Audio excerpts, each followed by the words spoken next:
ಎಲ್ರಿಗೂ ನಮಸ್ಕಾರ.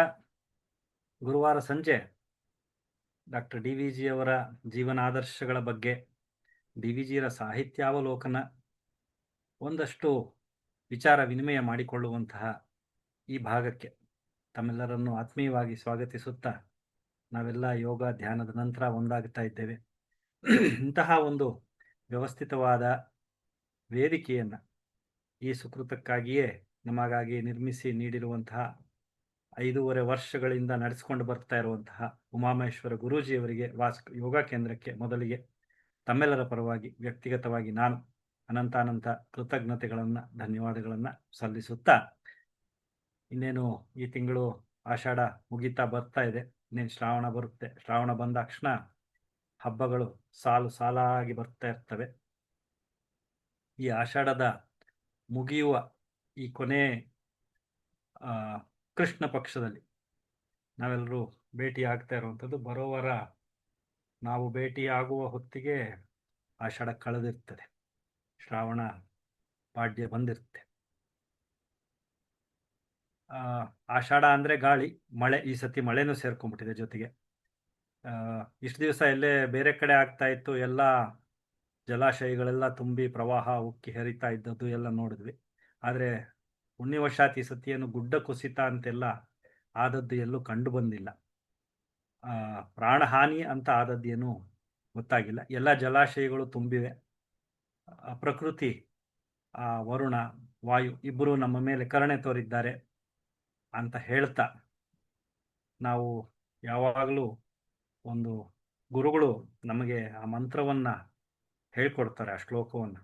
ಸಾಧಾರಣವಾಗಿ ತ್ರಯಂಬಕಂ ಯಜಾಮಹೇ ಸುಗಂಧಿಂ ಪುಷ್ಟಿವರ್ಧನಂ ಪೂರ್ವಾಕಮಿವ ಬಂಧನಾನ್ ಮೃತ್ಯೋರ್ ಮೋಕ್ಷೀಯಮಾಮೃತಾತ್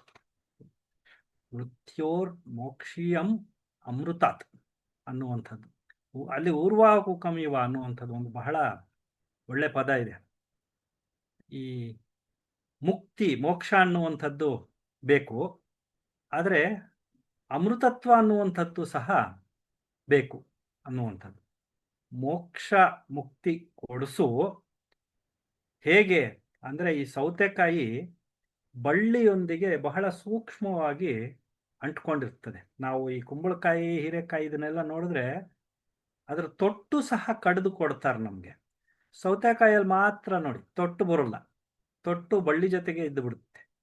ಅಂದರೆ ಈ ಜೀವನದ ಲೌಕಿಕ ವ್ಯಾವಹಾರಿಕ ಜಗತ್ತಿನ ಯಾವ ಕರ್ಮ ಋಣಶೇಷಗಳೂ ಅಂಟಿಕೊಳ್ಳದಂತೆ, ಬಳ್ಳಿಯಿಂದ ಸೌತೆಕಾಯಿ ಬಿಡಿಸ್ಕೊಂಡು ಉದುರಿದಂತೆ ನಮಗೆ ಮೋಕ್ಷ ಮುಕ್ತಿ ದೊರಕಿಸುವಂತೆ ಮಾಡುವೋ ಅಂತ ಬೇಡಿಕೊಳ್ಳುವ ಮಂತ್ರ. ಮೋಕ್ಷವೂ ಬೇಕು, ಅಮೃತತ್ವವೂ ಬೇಕು.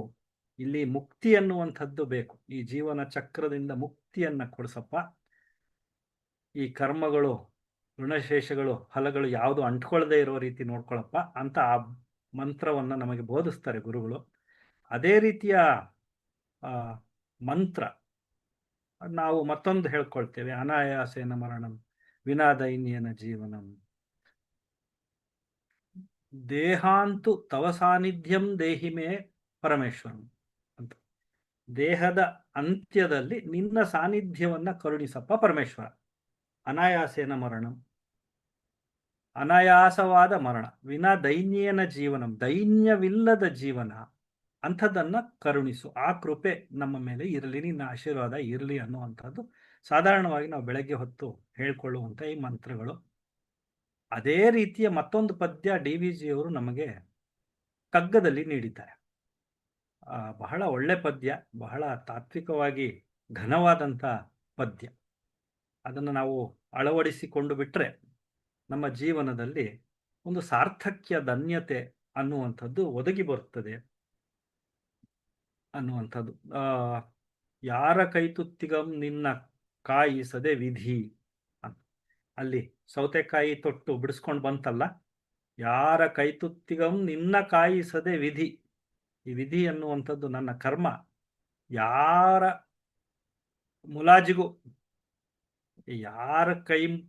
ಯಾರ ಮುಂದೆಯೂ ನಾನು ಕೈ ಚಾಚದಂತೆ, ವಿನಾ ದೈನ್ಯನ ಜೀವನ, ಯಾರ ಕೈತುತ್ತಿಗಂ ನಿನ್ನ ಕಾಯಿಸದೆ ವಿಧಿ, ಆರ ಭುಜಕುಂ ನಿನ್ನ ಭಾರವಾಗಿಸದೆ. ಇದು 2 ಸಾಲುಗಳು ನೋಡ್ಕೊಳ್ಳಿ. ನಾವು ಜೀವನದಲ್ಲಿ ಏನೆಲ್ಲ ಮಾಡ್ತೇವೆ, ಎಷ್ಟೆಲ್ಲ ನಡೆದು ಹೋಗ್ತದೆ, ಆದರೆ ಮುಖ್ಯವಾಗಿ ಪ್ರಮುಖವಾಗಿ ನಾವು ಅರಿತುಕೊಳ್ಳಬೇಕಾದ, ನಡೆದುಕೊಳ್ಳಬೇಕಾದ ರೀತಿ, ಯಾರ ಮುಂದೆಯೂ ಕೈ ಚಾಚುವಂತಾಗಬಾರದು. ಒಂದು ದೈನ್ಯತೆ ಅನ್ನುವಂಥದ್ದು ಇರಬಾರ್ದು. ಯಾರ ಮುಲಾಜಿಗೂ ಒಳಗಾಗಬಾರ್ದು. ಯಾರ ದಾಕ್ಷಿಣ್ಯವೂ ಇರಬಾರ್ದು. ಯಾರ ಹಂಗೂ ಇರಬಾರ್ದು. ನನ್ನ ಪಾಡಿಗೆ ನಾನು ಜೀವನ ನಡೆಸ್ಕೊಂಡು ಹೋಗಬೇಕು. ಆದರೆ ಸಹಾಯ ಮಾಡಬೇಕು, ಇಲ್ಲದೆ ಇದ್ರೆ ಸುಮ್ಮನಿರ್ಬೇಕು. ವಿನಾ ದೈನ್ಯನ ಜೀವನ. ಮತ್ತೆ ಆರ ಭುಜಕ್ಕೂ ಭಾರವಾಗಿಸದೆ. ಇಲ್ಲಿ 2 ಅರ್ಥ. ಭುಜಕ್ಕೆ ಭಾರವಾಗಿಸೋದು ಅಂದ್ರೆ ಅಂತ್ಯಕಾಲದಲ್ಲಿ 4 ಜನ ಹೊತ್ಕೊಂಡು ಹೋಗುವಾಗ ತಿಂದು ಉಂಡು ದಡೂತಿಯಾಗಿದ್ರೆ ಇದ್ಯಾವ ಶವ, ಈ ಹೆಣಭಾರ ಇದ್ಯಾವ್ದಪ್ಪ ಹೊತ್ಕೊಂಡು ಹೋಗೋಕೆ, ಚಟ್ಟಾನೆ ಮುರಿದು ಹೋಗುವಂತ ಆಕಾರ ಇದು ಅಂತ ಎತ್ಕೊಂಡು ಹೋಗೋರು ಬೈಕೋಬಾರ್ದು. ಅಂತಲೂ ಜೀವನ ನಡೆಸುವಾಗ ಯಾರಿಗೂ ತೊಂದರೆ ಕೊಡದಿರ, ಯಾರಿಗೂ ಕಷ್ಟ ಎಸಗದಿರ, ಯಾರಿಗೂ ದುಃಖ ಕೊಡದಿರ, ಆದಷ್ಟು ಉಪಕಾರ ಪರೋಪಕಾರಿಯಾಗಿ ಬಾಳು, ಸಹಾಯ ಮಾಡು. ಅಯಾಚಿತ ಸಹಾಯ ನಿಷ್ಕಾಮ ಕರ್ಮ. ಯಾರಿಗೂ ತೊಂದರೆಯಾಗದಂತೆ ನಿನ್ನ ಜೀವನವನ್ನು ನಡೆಸಿಕೊಂಡು ಹೋಗು. ಯಾರ ಭುಜಕ್ಕೂ ಭಾರವಾಗಿಸದೆ ವಿಧಿ, ಆರ ಸೆಲೆ ಸುಳಿವು ಮಂಟದ ಓಲಾಗಿಸಿ. ಯಾರ ನೆಲೆಯಲ್ಲೂ ಯಾರಿಗೂ ಅಂಟುಕೊಳ್ಳದೆ ಹಾಗೆ ನಾನು ಜೀವನ ನಡೆಸುವಂತೆ ಪಾರಗಾಣಿಸಬೇಡೋ ಮಂಕುತಿಮ್ಮ. ಬಹಳ ಒಳ್ಳೆ ಪದ್ಯ. ಪಾರಗಾಣಿಸ ಅಂದ್ರೆ ಈ ದಡಕ್ಕೆ ಧುಮುಕು ನದಿಯಲ್ಲಿ ಈಜ್ತಾ ಇದ್ದೇವೆ, ಆ ದಡವನ್ನ ತೋರಿಸಿಕೊಟ್ಬಿಡಪ್ಪ, ನಮ್ಮನ್ನ ದಾಟಿಸಿಬಿಡು, ಈ ನದಿಯನ್ನ, ಜೀವಾಬ್ಧಿಯನ್ನ ದಾಟಿಸಿಬಿಡು ಅಂತ, ಈ ಜೀವ ನದಿಯನ್ನ ನಮಗೆ ಆ ದಡಕ್ಕೆ ಮುಟ್ಟಿಸಿಬಿಡು ಅನ್ನುವಂಥ ಈ ಪದ್ಯ. ಇದು ಒಂದು ರೀತಿ ಮುಕ್ತಿಗೆ ನಾವು ಬೇಡಿಕೊಳ್ಳುವಂತೆ, ನಮ್ಮ ಜೀವನದಲ್ಲಿ ನಾವು ಮುಕ್ತಿ ಅನ್ನುವಂಥದ್ದನ್ನ ಗಳಿಸಬೇಕಾದ್ರೆ ಯಾವ ರೀತಿ ನಮ್ಮ ಬದುಕನ್ನ ನಾವು ರೂಪಿಸಿಕೊಳ್ಳಬೇಕು ಅನ್ನುವಂಥದ್ದು ಡಾಕ್ಟರ್ ಡಿ.ವಿ.ಜಿಯ ಶಾಸ್ತ್ರಗಳಲ್ಲಿರುವಂಥದ್ದು, ನಮಗೆ ವೇದೋಪನಿಷತ್ತುಗಳಲ್ಲೂ ಬೋಧನೆಯಾಗಿರುವಂಥದ್ದು. ಅದನ್ನೇ ಡಿ.ವಿ.ಜಿಯವರು ಸಹ ಮಂಕುತಿಮ್ಮನ ಕಗ್ಗದಲ್ಲಿ ನಮಗೆ, ಮಂಕುತಿಮ್ಮನ ಕಗ್ಗದಲ್ಲಿ ವಿಶೇಷವಾಗಿ ನಾವು ನೋಡ್ತಾ ಇರೋದೆಲ್ಲ, ಇಷ್ಟೆಲ್ಲ ನಾವು 5.5 ವರ್ಷದಿಂದ ನಾವು ನೋಡ್ತಾ ಇರೋದೆಲ್ಲ ನೋಡಿ, ಗಮನಿಸಿ. ಪರೋಪಕಾರಿಯಾಗಿ ಬದುಕು, ಮತ್ತೊಬ್ಬರಿಗೆ ಹೊಗೆಯನ್ನೂದಲು ಬೇಡ ನಗುತ್ತಿರುವ ಕಣ್ಗಳಿಗೆ ಅಂತ, ಒಳಿತನಾಗಿಸು ಕೊಳುತ್ತಾ ಸಂತಸವ ಅಂತ, ಈ ರೀತಿಯ ನಗುವು ಸಹಜದ ಧರ್ಮ, ನಗಿಸುವುದು ಪರಧರ್ಮ, ಮಿಳಿತನಿರು ವಿಶ್ವದಲ್ಲಿ ಅಂತ, ಈ ರೀತಿಯ ನುಡಿಗಟ್ಟುಗಳನ್ನ, ನೀತಿಯನ್ನ ನಮಗೆ ಪದ್ಯಗಳಲ್ಲಿ ಡಾಕ್ಟರ್ ಡಿ.ವಿ.ಜಿಯವರು ಹೇಳ್ತಲೇ ಬಂದಿರೋದು. ಆ ಪದ್ಯಗಳನ್ನೆಲ್ಲ ಸಾಕಷ್ಟು ನಾವು ನೋಡಿದ್ದೇವೆ. ಈ ರೀತಿ ಜೀವನ ನಾವು ಯಾಕೆ ನಡೆಸಬೇಕು ಅಂದ್ರೆ ಒಳಿತನಾಗಿಸು, ಒಳ್ಳೆಯದು ಅಂತ. ಅದಕ್ಕೆ ಡಿ.ವಿ.ಜಿಯವರ ಸಾಹಿತ್ಯದಲ್ಲಿ ನಾವು ಕಂಡಾಗ ಮೊದಲ 3 ಪದ್ಯಗಳನ್ನು ನಾವು ಕಂಡಿದ್ದೇವೆ. ದೇವರು, ಅದು ದೈವ ಅಂತಲಾದ್ರೂ ಅಂದ್ಕೋಬಹುದು, ಒಂದು ಚೈತನ್ಯ ಅನ್ಬೋದು, ಒಂದು ಶಕ್ತಿ, ಒಂದು ನಂಬಿಕೆ, ನಾವು ಏನ್ ಬೇಕಾದ್ರೂ ಹೇಳ್ಕೋಬಹುದು. ಆ ಒಂದು ಶಕ್ತಿಯಲ್ಲಿ ನಂಬಿಕೆ, ಆ ದೈವ ಅನ್ನುವಂಥದ್ದು ನಂಬಿಕೆ ಇರಬೇಕು ಅನ್ನುವಂಥದ್ದು ಆ ಮೊದಲ 3 ಪದ್ಯಗಳು. ಶ್ರೀ ವಿಷ್ಣು ವಿಶ್ವಾದಿ ಮೂಲ ಮಾಯಾಲೋಲ ಜೀವ ಜಡರೂಪ ಪ್ರಪಂಚವನದಾವುದು ಇಹುದೋ ಇಲ್ಲವೋ ತಿಳಿಯಗೊಡೋದೊಂದು ವಸ್ತು. ಈ ಮೊದಲ 3 ಪದ್ಯಗಳನ್ನ ನಾವು ಸಾಕಷ್ಟು ಬಾರಿ ಅಭ್ಯಾಸ ಮಾಡಿದ್ದೇವೆ. ಅಲ್ಲಿ ಡಾಕ್ಟರ್ ಡಿ.ವಿ.ಜಿಯವರ ದೈವ ಚಿಂತನೆ ಮತ್ತು ದೈವ ನಂಬಿಕೆಯ ಬಗ್ಗೆ ಅವರ ಮನಸ್ಸಿನಲ್ಲಿದ್ದಂಥನ್ನು ಶ್ರೀ ವಿಷ್ಣು ವಿಶ್ವಾದಿ ಮೂಲ ಮಾಯಾಲೋಲ ದೇವ ಸರ್ವೇಶ ಪರಬ್ರಹ್ಮನೊಂದು ಜನಂ ಆವುದನು ಕಾಣದೊಡಮ್ಮಳ್ತೀಂ ನಂಬಿಹುದು ಆ ವಿಚಿತ್ರಕ್ಕೆ ನಮಿಸೋ ಮಂಕುತಿಮ್ಮ ಅಂತ. ಜೀವ ಜಡರೂಪ ಪ್ರಪಂಚವನದ ಯಾವುದೋ ಆವರಿಸಿಕೊಂಡು ಮೊಳನೆರೆದು ಮಿಹುದಂತೆ, ಭಾವಕ್ಕೊಳಪಡದಂತೆ ಅಳತೆಗಳವಡದಂತೆ ಆ ವಿಶೇಷಕ್ಕೆ ಮಣಿಯೋ ಮಂಕುತಿಮ್ಮ. ಇಹುದೋ ಇಲ್ಲವೋ ತಿಳಿಯಗೊಡದೊಂದು ವಸ್ತು ನಿಜ ಮಹಿಮೆಯಂ ಜಗವಾಗಿ ಜೀವವೇಷದಲ್ಲಿ ವಿಹರಿಪುದದು ಒಳ್ಳಿತೆಂಬುದು ನಿಸದ ಮಾದೊಡೆ ಆ ಗಹನ ತತ್ವಕ್ಕೆ ಶರಣು ಮಂಕುತಿಮ್ಮ. ವಿಶೇಷ ವಿಚಿತ್ರ ಗಹನ ತತ್ವ ಅಂತೆಲ್ಲ ಬಣ್ಣಿಸ್ತಾರೆ. ಯಾವುದನ್ನ? ಶ್ರೀ ವಿಷ್ಣು ವಿಶ್ವಾದಿ ಮೂಲ ಮಾಯಾಲೋಲ ದೇವ ಸರ್ವೇಶ ಪರಬ್ರಹ್ಮ, ಇಂಥದ್ದನ್ನೆಲ್ಲ ಅವರು ಒಂದು ಚೇತನ, ಒಂದು ಶಕ್ತಿ, ಒಂದು ನಂಬಿಕೆ ಅನ್ನುವಂಥದ್ದು. ಆ ನಂಬಿಕೆ ಯಾಕಿರಬೇಕು? ಜೀವನದಲ್ಲಿ ನಾವು ದೈವ ಅನ್ನುವಂಥದ್ದು ಒಂದು ಯಾವುದೋ ಒಂದು ಶಕ್ತಿ ಅನ್ನುವಂಥದ್ರ ಬಗ್ಗೆ ನಂಬಿಕೆ ಇರಬೇಕೆ. ಯಾಕಿರಬೇಕು ಅನ್ನೋದಕ್ಕೆ ದೇವರು ಮತ್ತೆ ಸೃಷ್ಟಿ ಬ್ರಹ್ಮಲೀಲೆ ಅಂತೆಲ್ಲ ಹೇಳ್ತಾರಲ್ಲ. ದೇವರು ಅನ್ನುವಂಥದ್ದು ಅಂದ್ರೆ ದೇವರ ಅಸ್ತಿತ್ವವನ್ನ ನಾವು ನಂಬಿದ್ರೆ 3 ಪ್ರಯೋಜನಗಳಾಗುತ್ತದೆ ಅಂತ ಹೇಳ್ತಾರೆ. ಒಂದು, ಧೈರ್ಯ ಸಿಗ್ತದೆ. ದೇವರು ಅನ್ನುವಂಥದ್ದು ಒಬ್ಬ ಇದ್ದಾನೆ ಅಂತ ನಾವು ನಂಬಿದ್ರೆ ನಮಗೆ ಕಷ್ಟ ಕಾಲದಲ್ಲಿ ಒದಗಿ ಬರ್ತಾನಪ್ಪ, ನಮಗೆ ಸಹಾಯ ಮಾಡ್ತಾನೆ, ನಮಗೆ ಧೈರ್ಯ ಕೊಡ್ತಾನೆ ಅಂತ ಆ ನಂಬಿಕೆ ನಮ್ಮಲ್ಲಿ ಒಂದಷ್ಟು ಈ ಹತಾಶೆ ಭಾವವನ್ನ ನೀಗಿಸಿ ಒಂದಷ್ಟು ಧೈರ್ಯವನ್ನ ನೀಡುತ್ತೆ. ದೇವರು ನಂಬಿದ್ರೆ ಒಂದು ಧೈರ್ಯ. ಎರಡನೇದು, ದೇವರಿದ್ದಾನೆ ಅಂತ ನಾವು ನಂಬಿದ್ರೆ ಧರ್ಮವನ್ನ ಪರಿಪಾಲಿಸುತ್ತೇವೆ ಅಂತ, ಧರ್ಮದ ಹಾದಿಯಲ್ಲಿ ನಡೆಯುತ್ತೇವೆ ಅಂತ. ಈ ಧರ್ಮ ಅಂದ್ರೆ ಏನು ಅಂದ್ರೆ ಧರ್ಮಕ್ಕೂ ಸಾಕಷ್ಟು ಪದ್ಯಗಳನ್ನ ನೋಡಿದ್ದೇವೆ. ಧರ್ಮ ಅನ್ನುವುದಕ್ಕೆ ಒಂದು ನಡವಳಿಕೆ, ಒಂದು ಜೀವನ ರೀತಿ, ಒಂದು ತತ್ವ. ಅದು ಎಲ್ಲ ಕಾಲವೂ ಎಲ್ಲರ ಜೀವನದಲ್ಲೂ ಯಾವ ಬಗೆಯ ಒಳ್ಳೆಯ ನಡತೆಯನ್ನ ಕಾಪಾಡಿಕೊಳ್ತದೆಯೋ ಅದು ಧರ್ಮ. ಎಲ್ಲ ಕಾಲದಲ್ಲಿಯೂ ಎಲ್ಲರಿಗೂ ಒಳಿತನ್ನ ಮಾಡುವಂಥದ್ದು ಧರ್ಮ ಅನ್ನೋದು ಸೂಕ್ಷ್ಮವಾದ ಒಂದು ವಿವರಣೆ. ಧರ್ಮದ ಹಾದಿಯಲ್ಲಿ ನಡೀತೇವೆ, ಧರ್ಮವನ್ನ ಪಾಲಿಸ್ತೇವೆ. ದೇವರು ಅಂದಾಗ ಧೈರ್ಯ ಇರ್ತದೆ, ಮತ್ತೆ ಧರ್ಮ ಅನ್ನುವುದು ಮನಸ್ಸಿನಲ್ಲಿ ಇರ್ತದೆ.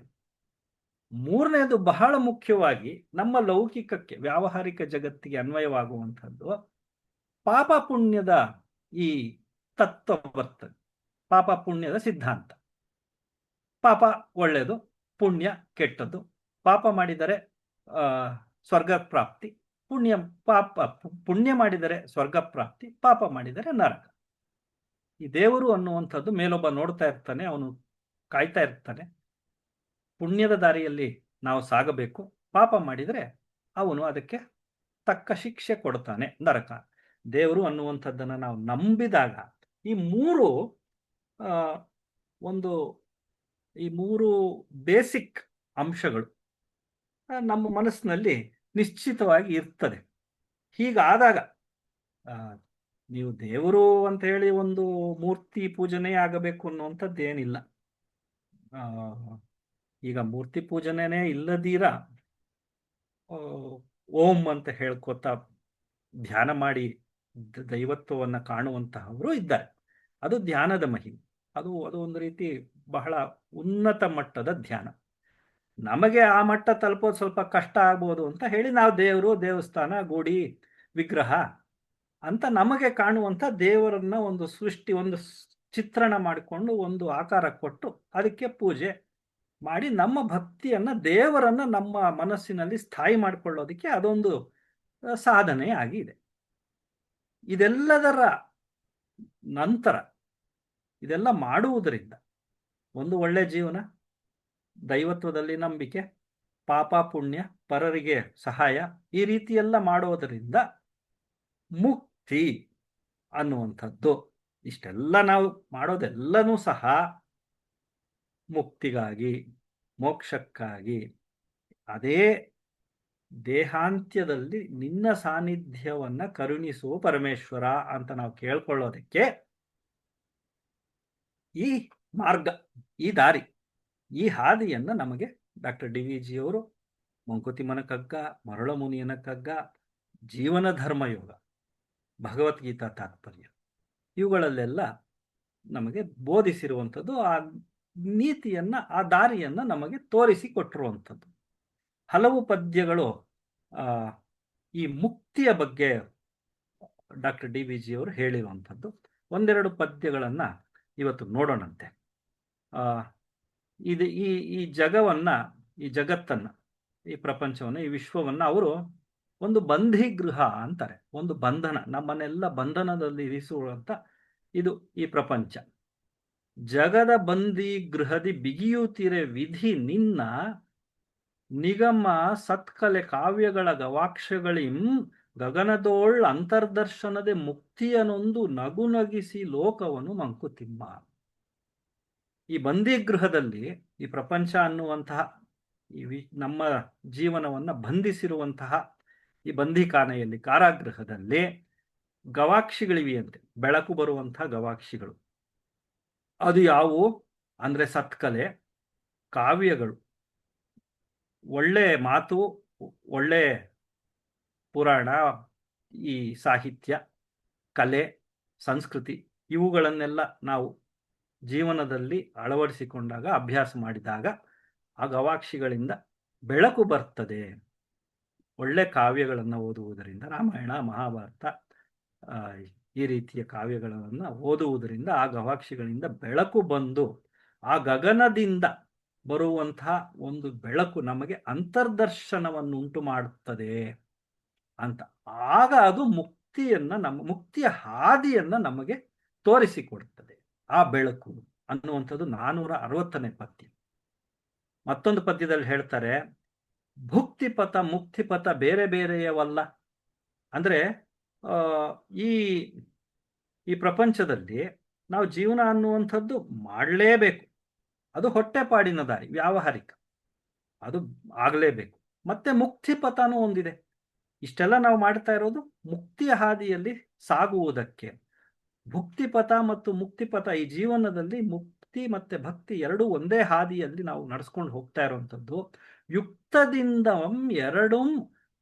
ಎರಡು ಅಂಚುಗಳೊಂದೇ ಪಥಕ್ಕೆ. ಈ